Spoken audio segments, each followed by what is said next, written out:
Welcome back.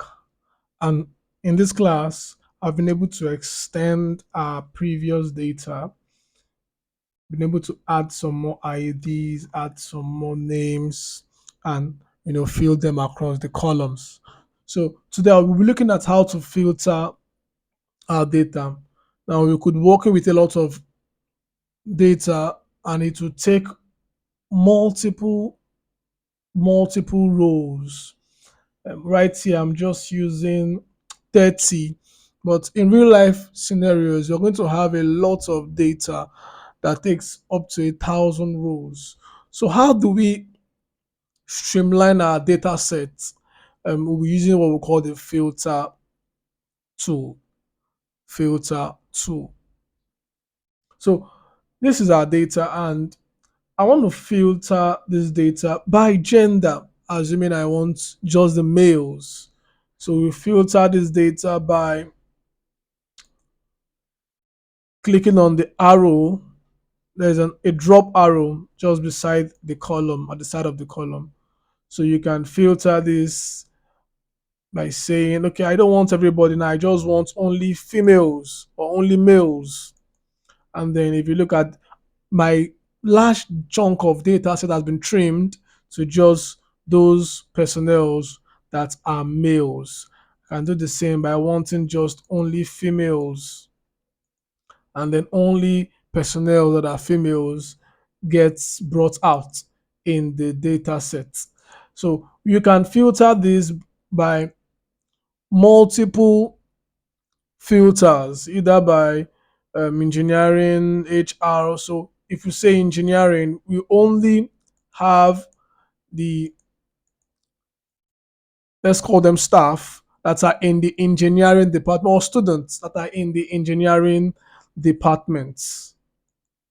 If I want just those in maths and logic.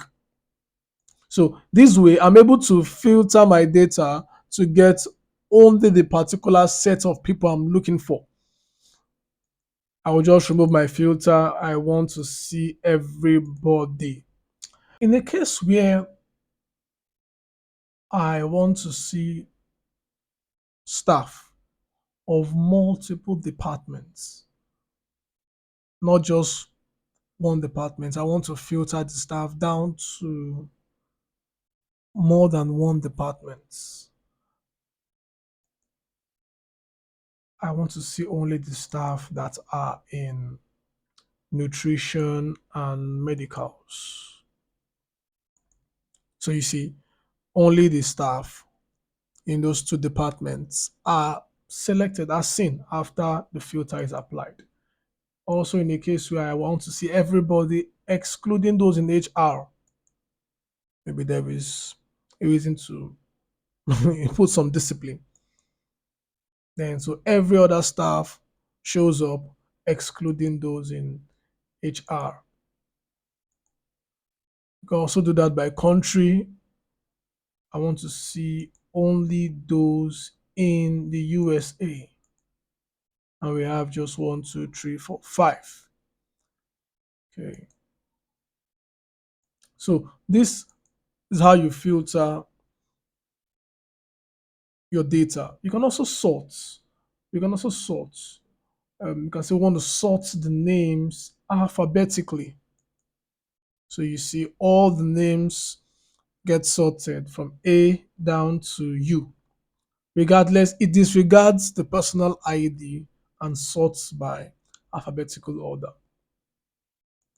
So we can either do that on the reverse, starting from the last to the first. So you can either sort or filter your data to give you a better way of arranging your data. In the next video, we'll be looking at extracting data from a previous data using the filter option. But for now, we'll stop right here. If you like this video, please subscribe, comment, ask your questions, and then we'll see you in the next class.